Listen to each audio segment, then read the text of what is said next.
Dr. Manish. Today I want to speak to you about second generation therapeutics.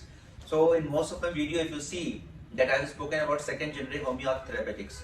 How is that different than the line of actions which we normally take at our medical practice? So second generation therapeutics is something which we call the science of treatment. See, medical science is itself a science, and when we apply the science to the patient's disease, then we understand what kind of treatment to be given and where we are moving. So the direction is very important in any treatment. What is direction in medical treatment? Direction of medical treatment speaks to us that how soon the patient will be benefited or how long the patient can be benefited. Second part of direction is whether the treatment is going to cure the disease or whether we should expect the continuous treatment for a long time, or whether we can manage the case or we can only palliate or temporarily help the patient. So direction of recovery is very important. So what we did when I was practicing into Ayush and Homeopathic therapeutics, it was very tough to understand what can be the prognosis of a case with each and every protocols which we do.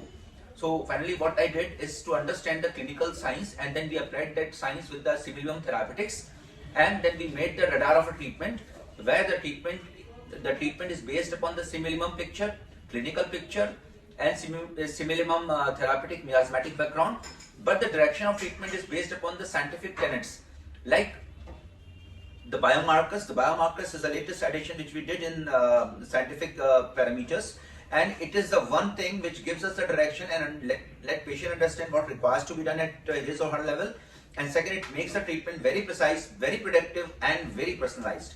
So second generation therapeutics is more than the word. Second generation homeopathy therapeutics is a homeopathy therapeutics, the gentleness of homeopathy therapeutics, together with the direction, together with all the scientific black and white and transparent details of treatment and what the patient should expect with the gentle mode of recovery. See, a second generation therapeutics when applied with homeopathy will call a second generation homeopathy therapeutics. If it is applied with the Ayush, other science or other system medicines, then it may be called second generation that part of a system, because second generation is not limited to any medicines, but it is limited to the well-being of getting a treatment, well-being of a patient, and the fact that how the patient can be cured. Thank you friends listening to me. Please understand this very well. If you have any questions, come back to me. I'm going to give you answers and I'll let you understand what is required to be done. Thank you.